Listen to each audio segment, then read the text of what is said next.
सुनसान सड़क पर हुआ एक कत्ल जिसमें गई दो लोगों की जान। एक कत्ल जिसकी छींटों से सना एक माँ का आंचल।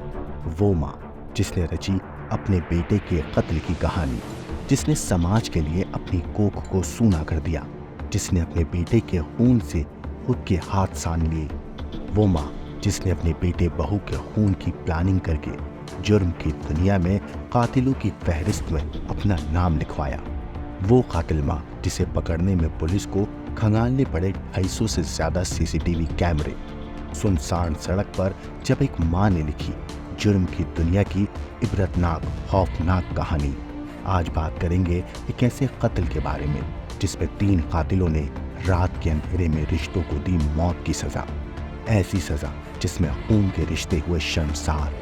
आज जुर्म, राज और हत्या में बात करेंगे ऐसे कत्ल के बारे में जिसमें माँ ने बेटी की शादी के 9 महीने बाद बहू और बेटे को मौत देकर शैतान को किया खुश और ले लिया एक कातिल माँ के नाम का तमगा। आज बात ऐसी माँ की जिसकी आंखों के सामने बेटे बहू ने तड़प तड़प कर लिया आखिरी सांस। आज बात एक ऐसी माँ की जिसके सामने बेटे को मारी गई गोलियां। आज बात एक ऐसी माँ की जिसने बेटे को पहली सांस लेते देखा और उसी माँ ने फिर रुकवा दी अपने जवान बेटे और बहू की आखिरी सांसें तक। आज की वीडियो में जानेंगे क्यों एक माँ बनी जवान बेटे और बहू की कातिल। आज बात करेंगे क्यों एक माँ ने करवाया अपने भाई और नौकर से बेटे और बहू का कत्ल। आज बात करेंगे खूनी माँ और बेटे के कत्ल के बारे में। आज बात करेंगे खूनी रिश्तों के बारे में। नमस्कार, मेरा नाम है मोहम्मद आसिम और आप देख रहे हैं क्राइम तक। तारीख थी 29 अक्टूबर साल 2024। वक्त हो रहा था रात के करीब 11:30 और 12 बजे के बीच का, जब इस सुनसान सड़क पर इस गाड़ी में 2 कत्ल होते हैं। जिनका कत्ल होता है उनका नाम था 22 साल का विकास और विकास की 18 साल की पत्नी दीक्षा। ये कैसा कत्ल था जिसे दिखाने की कोशिश तो कातिलों ने लूट की वारदात की तरह किया था, मगर जब कहानी पुलिस के सामने आई और लाशों को देखा गया तो समझ आने में पुलिस को देर नहीं लगी कि ये डकैती के लिए कत्ल नहीं बल्कि जानी दुश्मनी में की हुई वारदात है। इस कत्ल की कहानी इतनी चौंकाने वाली थी कि पुलिस भी हैरान थी कि जो ये मामला पहली नज़र में लग रहा है वैसा है नहीं। ये कत्ल लूट या डकैती के लिए नहीं बल्कि इसे किसी और वजह से अंजाम दिया गया है। असल में 30 अक्टूबर को पुलिस को इत्तला मिली कि मासलपुरा थाना क्षेत्र के भोजपुर गांव के पास करौली आगरा रोड पर एक गाड़ी में 2 लोगों की लाशें पड़ी हैं। जब पुलिस को खबर मिली तो पुलिस मौका वारदात पर पहुंची। वहां जाकर पुलिस ने तफ्तीश शुरू करी और जांच में सामने आया कि विकास और दीक्षा कैला देवी के दर्शन करके लौट रहे थे। कैला देवी में सभी सीसीटीवी कैमरों की पुलिस ने जांच की तो उनके साथ वहां पे एक और शख्स नजर आया। उसकी पहचान हुई चमन खान के रूप में, जो कि इंटकी गाना थाव कोलारी का रहने वाला था। इसके बाद पुलिस ने 4 टीम बनाई जो करौली, धौलपुर, आगरा समेत कई और जगहों पर उन्होंने दबिश दी। 250 से ज़्यादा सीसीटीवी फुटेज की जांच की गई। इसके बाद मामले की कड़ियों को जोड़ते हुए कत्ल का जो खुलासा पुलिस ने किया उसने सबके होश फाख्ता कर दिए। असल में पुलिस की जांच में पता लगा कि इस कत्ल में घर के लोग ही शामिल हैं।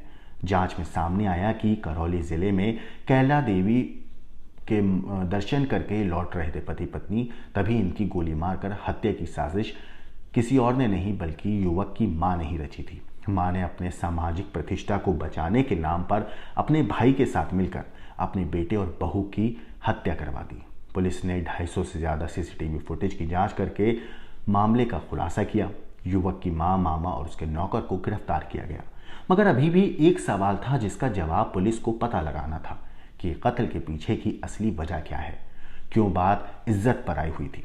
क्यों इज्जत के खातिर एक मां कातिल बन गई? हालांकि कातिलों ने बचने के लिए शुरू में काफी तिगड़म लगाए, पुलिस को गुमराह करते रहे, लेकिन जब पुलिस ने सख्ती से पूछताछ करी तो जो बात पता लगी वो ये थी कि आरोपी की मां को बेटे और बहू के अवैध संबंधों के सार्वजनिक होने का डर सता रहा था। असल में मां ने पूछताछ में ये बताया कि विकास और दीक्षा यानी कि बहू और बेटे के गांव में ही अलग अलग लोगों से अवैध संबंध थे और अवैध संबंध की जानकारी जब विकास की मां ललिता को लगी तो उन्होंने अपने सामाजिक प्रतिष्ठा खराब होने का डर सता रहा था। विकास की एक चचेरी बहन भी थी जो घर से भाग गई थी। अब वो ये नहीं चाहती थी कि ऐसा दोबारा हो, और यही वजह थी कि ललिता ने सामाजिक प्रतिष्ठा खराब न होने के डर से अपने भाई रामबरन के साथ मिलकर इस कत्ल की वारदात को अंजाम दिया। पुलिस आरोपियों से पूछताछ करके वारदात में इस्तेमाल किए गए हथियारों की बरामदगी के लिए कोशिश कर रही है। आरोपियों ने वारदात को अंजाम देने से पहले 1 महीने तक मर्डर वाली जगह का आने जाने का जो रास्ता था उसकी पूरी बाकायदा रेकी करी थी। पुलिस को जांच में पता लगा कि विकास और दीक्षा कैला देवी के दर्शन करके लौट रहे थे और वहीं पर इस पूरी वारदात को लौटते वक्त अंजाम दिया गया। सभी जो वहाँ पे पुलिस ने कैला देवी के आसपास इलाकों में लगे सीसीटीवी कैमरा को देखा, 250 से ज़्यादा कैमरा चेक किए तो उसमें चमन खान भी दिखाई दिया। इसके बाद पुलिस ने टीमें बनाई और उसके बाद चमन को पुलिस ने गिरफ्तार कर लिया। इसके बाद मामले की कड़ियों को जोड़ते हुए हत्या का जो खुलासा हुआ, इस मामले में पुलिस ने खुलासे के बाद विकास की मां ललिता, मामा रामबरन और रामबरन का नौकर चमन खान को भी पुलिस ने गिरफ्तार किया। पुलिस ने जब इनसे पूछा कि कत्ल कैसे किया तो इन्होंने पुलिस को बताया कि साजिश के तहत करीब 1 महीने पहले चमन खान ने आगरा से मासलपुर होकर कैला देवी जाने वाले मार्ग पर एक सुनसान जगह को पहले आइडेंटिफाई किया, हथियार समेत बाकी प्लानिंग करी। प्लानिंग के बाद जैसे ही उन्हें ये पता चला कि बेटा और बहू यानी कि विकास और दीक्षा कैला देवी जाने की योजना बना रहे हैं, तो इन्होंने तुरंत घटना को अंजाम देने का प्लान बनाया और मंगलवार 29 अक्टूबर को कैला देवी से दर्शन करके लौटते वक्त रात करीब 11:30 और 12 बजे के आसपास भोजपुरा गांव के सुनसान जगह पर चमन और रामबरन ने दीक्षा और विकास पर एक साथ फायरिंग करके उन्हें मौत के घाट उतार दिया। इस दौरान चमन विकास की कार चला रहा था। रामबरन पीछे से दूसरी कार में अपनी बहन के साथ घटनास्थल पर पहुंचा। विकास और दीक्षा जब कैला देवी दर्शन करने गए तो चमन उनके साथ में था। हत्या करने के बाद आरोपी वहां से फरार हो गया। पुलिस ने फिलहाल इन तीनों को गिरफ्तार कर लिया है, यानी कि मां, मामा और उनका नौकर, तीनों कातिल पुलिस की गिरफ्त में हैं और पुलिस इनके खिलाफ सारे सबूत जमा कर रही है ताकि इन्हें सख्त से सख्त सजा दिलवा सके। तो सोचिए, एक माँ ने अपनी कोख अपने हाथों से खुद ही उजाड़ दी क्योंकि उसे इस बात का डर सता रहा था कि कहीं दुनिया के सामने उसके बेटे और बहू का अवैध रिश्ता दुनिया के सामने उजागर ना हो जाए और उसकी इज्जत खराब ना हो जाए। माँ ने अपने बेटे और बहू को समझाने के बजाय, उनको बिठाकर बात करने के बजाय उनकी जान लेना ज़्यादा आसान समझा और उस माँ ने अपने भाई के साथ मिलकर अपने बेटे और बहू के कत्ल की ऐसी कहानी गढ़ी, ऐसी कहानी बनाई, ऐसी स्क्रिप्ट लिखी जिसे सुनने के बाद पुलिस वाले भी हैरान थे।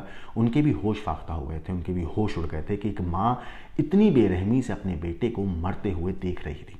एक माँ ने अपने बेटे की जान लेने की ऐसी कहानी बनाई जिसे सुनकर हर कोई हैरान था। सोचिए, एक बेटा जो जवान था, जो शादीशुदा था, सबसे बड़ी बात वो एक उस माँ की अपनी औलाद थी और उस माँ ने ही अपने हाथों अपने बेटे की कत्ल की कहानी अपने भाई से लिखवा दी। ऐसी कहानी जिसमें बेटे की जान तो गई ही, बहू की भी जान गई। दोनों को एक साथ गोली मरवा के इनको जान ली।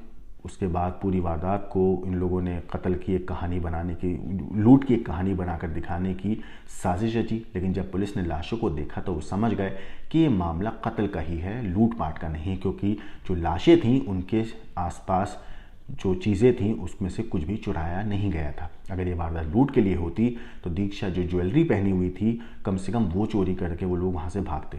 लेकिन जब पुलिस के दीक्षा की लाश मिली तो उनकी जेब में पैसे भी थे, दीक्षा के जिस्म पर ज्वेलरी भी थी गोल्ड की, उनकी गाड़ी में सारी चीज़ें मौजूद थीं। लेकिन चोरों ने, या यूं कहूँ कि जिसने भी उन दोनों का कत्ल किया था, उन दोनों को वहीं पर उसी तरीके से गोली मारकर छोड़ दिया था। उनके जिस्म से कोई भी चीज़ चोरी नहीं की गई थी। जिसके बाद पुलिस का माथा ठनका और पुलिस ने जब अलग एंगल से तफ्तीश करी तो कत्ल की ये कहानी सामने आई जिसे सुनने के बाद हर कोई हैरान था।